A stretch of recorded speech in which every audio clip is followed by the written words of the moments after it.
There's speed, status, and style all in one fast package. To me, the quintessential Their history is long, their popularity eternal. I had my first one, a 1953 coupe, and I had 7 Porsches over the years. I'm pretty much a Porsche guy. Porsche delivers. Get in a convertible, go for a drive up the coast, you feel a whole lot better about everything. Immortalized by James Dean. He was a good driver, and so he bought a Spider, and he planned to race it and campaign it in 55, 56.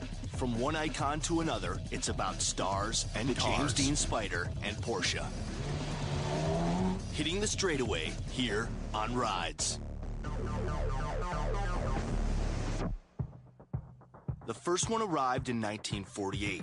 Decades later, their following defines the word devoted. Whether it's the street car or the race car, or the street car that's racing, Porsche has a mystique all its own. Where there's thrill-seeking in status, there's Porsche.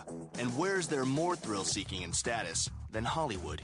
Porsche and the precision that the factory has been building into their cars for years and years and years, I think that's really the reason why they really picked up in Porsche Hollywood. is in that elite class where they supply the best of both worlds, an accomplishment made real by few cars. Like the original Porsche Spider. Today, less than 100 exist, but they are being reproduced. Right, those reproduced Spiders. One is here now for Jay to check out. Very cool, you guys. Hi. It's just such a great car. Isn't it good? These are the 550 Spiders that we built. This Right, is, right. Open the hood, let's see what you got here. Okay, yeah, let's do that. These cars were originally aluminum, and so here you can feel a wall here. It is thin. It's not too bad. Because when you get hit, you don't want to have a lot of protection. Yeah, you gotta not, can't do that. Suburban. Let's take it for a spin. Want to go for a spin? I'd love to. Let's go. I'll jump in. Pretty nice little car. Oh, wonderful car.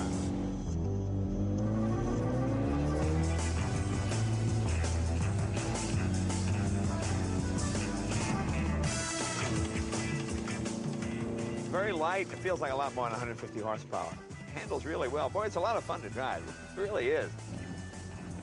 You can see why Dean was attracted to these. You can see why this is a car that really made Porsche what it is in the United States. I mean, it really, this was the giant killer. This is the little car that beat the big car. Legendary.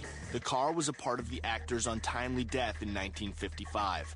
As Jay prepares to race a Porsche, Dean and his Spider are on his mind. Even more, you're a student regarding all things Porsche. I had a RS America, early 90s car. And what I loved about it was all of the sound deadening was pulled out of it. It had actually door pulls instead of door handles. It was about as stripped down of a Porsche as you could get. And you'd be amazed at what pulling all of that weight out of a car could do. I had more fun with that car than anything. Just sold it, missed it. I think I'm in the market for another one.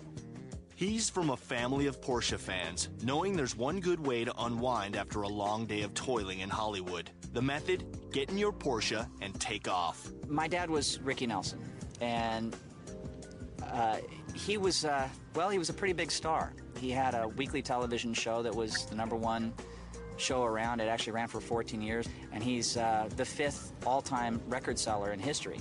And what he used to do in his off time was drive these. This was his passion. He was a car nut. Another car nut was the late James Dean, a star who ended up becoming forever identified with the Porsche 550 Spider. This car right here, the 550 Spider, this is a replica of the car that James Dean met his end in, but what a lot of people don't know is that he had an awful lot of natural ability as a race car driver. He won a lot of races in this car.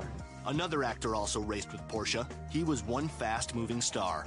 Steve McQueen was so infatuated with the car. He actually raced a car at Sebring in 908. This was unheard of at that time for an actor to be able to go out and race a car and actually nearly win the race.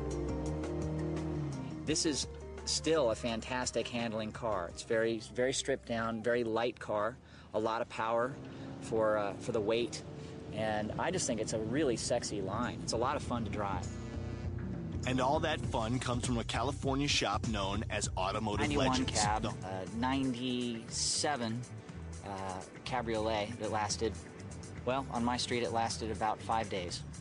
And they found what was left of it in a dumpster in downtown LA. It was not a pretty thing. I owned one of the only 3 wide-body cabs made in '98 by the factory, and 2001 cab was my last one. Porsche lovers know why that list was long. It's amazing. It's a little bit different car to drive. The engineers wanted you to have an experience that you were driving something that was special. I think the fact that they just built such a precision, reliable sports car. You could drive it every day in traffic.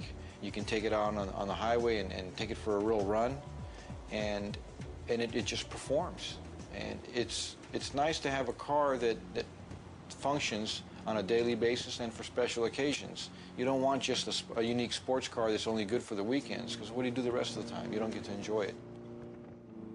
I don't think anybody in their right mind would take something as rare as a true 550 Spider and drive it on a regular basis. I mean, it's just, if something bad happened to it. It's when you get to drive. You can say, remember, we drove up the coast and we stopped here and we had dinner there. We drove over here and went to this car show and met up with these people. It's a ride that grabs everyone who sees it. This thing attracts young and old, and thumbs up all the time on the freeway, and I don't know why, really, and it's so recognizable by so many people. I believe it's because of the James Dean situation. It's been so much on television, and people have, connected. Whether it's track or road, it's tough to top Porsche. Get in a convertible, go for a drive up the coast, you feel a whole lot better about everything in your life. I think that the same thing is true for everybody. This is about it. So I'm ready to die now. I'm happy. And in Hollywood, this, as you can see, is where the script reads, roll credits.